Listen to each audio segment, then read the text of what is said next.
Miren, la doctora acá tiene miedo, porque no sé por qué le doy miedo, parece. O sea, no nos quiere contar un caso clínico. Entonces estamos un poco forzándola. A ver, Bueno, ¿cuál es su caso? contra mi voluntad voy a contarla. Lo que pasa es que ayer tuvimos muchos casos interesantes. Me quedó la duda con dos pacientes, al parecer, pero una de ellas es una paciente que consultó por una hemiparesia facio-brachiocrural izquierda. Y comenzó como en la mañana, ella sentía la comisura labial como que estaba babeando un poquitito y que empezó progresivo así esta hemiparesia, ¿no? Fue así súbita. Comenzó en cara y fue descendiendo a poco, hasta llegar ya a la punta de los pies. Y en el examen neurológico, todo normal, completo, así un examen exhaustivo, todo normal, la fuerza conservada, pero era algo como muy subjetivo de ella que me decía que si yo tocaba aquí y tocaba acá, me decía que sentía distinto en el lado izquierdo, como una sensación, no que sentía menos, sentía distinto, como una sensación de que tuviera el cuerpo como hinchado, así como todo diferente. Y no tenía alteración ni del frío ni el estímulo de calor. Buen caso, yo no sé por qué miedo de contárnoslo. Sí, es que a veces pienso que cosas, las dudas que tengo pueden ser muy obvias. Yo creo que tu caso es un caso que le puede pasar, nos pasa con frecuencia a todos los médicos que estamos en la unidad de emergencia. En el fondo, tenemos un paciente que llega con síntomas, entre comillas, focales, y que en este momento no estamos viendo esos síntomas. Entonces, obviamente, si el paciente te dice vengo por hemiparesia y tú le objetivas la hemiparesia, no hay duda, no hay ningún... Entonces, la pregunta acá siempre es, ¿será lo que nos describió el paciente un TIA o no? Sabe un poco como la pregunta, pues en el fondo describía como síntomas focales. Cuando la doctora nos contaba el caso clínico, hay algunos detalles que me hacen pensar al tiro que efectivamente era como conversivo.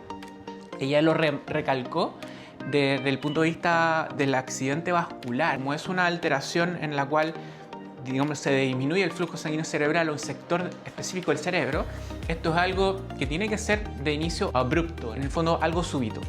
Entonces, si el paciente tiene síntomas progresivos, eso es muy discordante con un evento cerebrovascular agudo, ¿ya? Entonces, que tenga síntomas como progresivo va en contra de eso. De la temporalidad del inicio es súper importante para el diagnóstico de un accidente cerebrovascular o un evento isquémico transitorio. Dos, si se fijan, un poco lo que la doctora trataba de expresar, es un poco lo que nos decía el paciente, que sentía cosas, ¿sí? La paciente siente cosas. Sí, entonces, sentir cosas, yo les voy a decir, es como un síntoma positivo, ¿sí?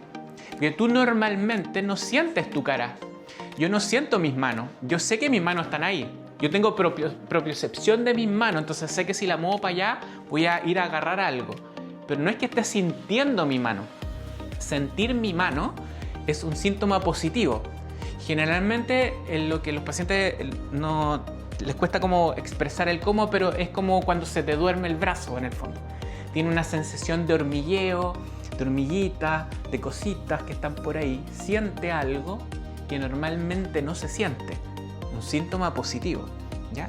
¿Y por qué lo digo así? Porque acuérdense que los accidentes vasculares expresan o se manifiestan con síntomas negativos, ¿sí? Entonces, pérdida de la fuerza, pérdida de la capacidad de ver, pérdida de la capacidad de hablar, pérdida de la capacidad de mantenerme con equilibrio, pérdida de ir a tomar las cosas. Yo perdí la fuerza, perdí una función, tengo un síntoma negativo. Entonces el accidente vascular tiene necesariamente que manifestarse con síntomas negativos por un lado y tiene que ser estos síntomas negativos agudos, ¿ya? Si no tiene esas dos cosas es como discordante del diagnóstico de un accidente vascular. Entonces, desde ese punto, pareciera de que el paciente efectivamente estaba manifestando sintomatología que era más orientativa a un síndrome conversivo, más que a un accidente cerebrovascular. Ahora, acuérdense que a veces hay dudas. Entonces, frente a las dudas, ¿qué hacemos? Pedimos ayuda a alguien más experimentado eventualmente dentro del turno, que puede ser el neurólogo o no, dependiendo del recurso que tengan. Y dos, solicitamos algún examen.